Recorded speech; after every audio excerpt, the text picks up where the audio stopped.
Hello guys, welcome back to my channel. তো আজকে একটা নিয়ে চলেছি খুবই একটা মজাদার রেসিপি। তো দেখো, খুবই অল্প উপকরণ দিয়ে আমি কিভাবে বানাই।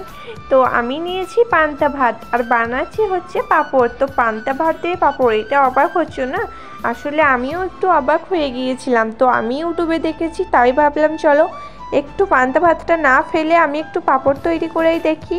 তো পান্তা ভাতগুলোকে ভালো করে ধুয়ে নিয়েছি। এবার আমি এটাকে সিলের মধ্যে দিয়েছি, কারণ আমি এখন ভাতগুলোকে ভালো করে বেটে নেব। আর খেয়াল রাখতে হবে যাতে গোটা গোটা না থাকে। তো এখন আমি ভালোভাবে বেটে নিচ্ছি। এটা কিন্তু আমি ফার্স্ট টাইম করছি, তাই ভাবলাম তোমাদের সঙ্গে একটু শেয়ার করে নিই। তো দেখো, আমি 5কে পাঁপড় তৈরি করছি। তো এখন বাটা হয়ে গেছে। এবার এটাকে আমি একটা পাত্রের মধ্যে নিয়ে নিচ্ছি। আর আমি খুবই অল্পই করেছিলাম। তো এখন দিচ্ছি অল্প করে কালো জিরে, আর দেব লবণ, অল্পই লবণটা দেব, কারণ পাঁপড়ে বেশি লবণ হলে একদম ভালো লাগে না। আর দিয়ে দিচ্ছি এখন গোলমরিচের গুঁড়ো, কারণ গোলের ছালটা একটু বেশি সুন্দর লাগে। তো এখন কড়াইতে আমি জাল করে নেব। আর অল্প আমি দিয়ে দিয়েছি জাফরানের কালারটা হালকা দিয়েছি, কালারটা সুন্দর করার জন্য। তো এখন দেখো কড়াইয়ের মধ্যে এটা লেগে লেগে আসছে আর অনেকটা গাঢ়ও হয়ে গেছে, তাই নামিয়ে নিয়েছি। আর অল্প করে দিয়ে দিয়েছি শুকনো লঙ্কা।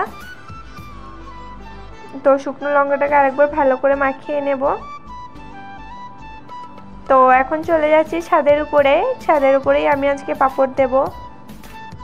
তো এখানে দেখো একটা দস্তখানের মধ্যে আমি তেল বুলিয়ে নিচ্ছি, কারণ তেলটা না দিলে পাঁপড়টা একদমই পরে ছাড়বে না শুকোনোর পরে।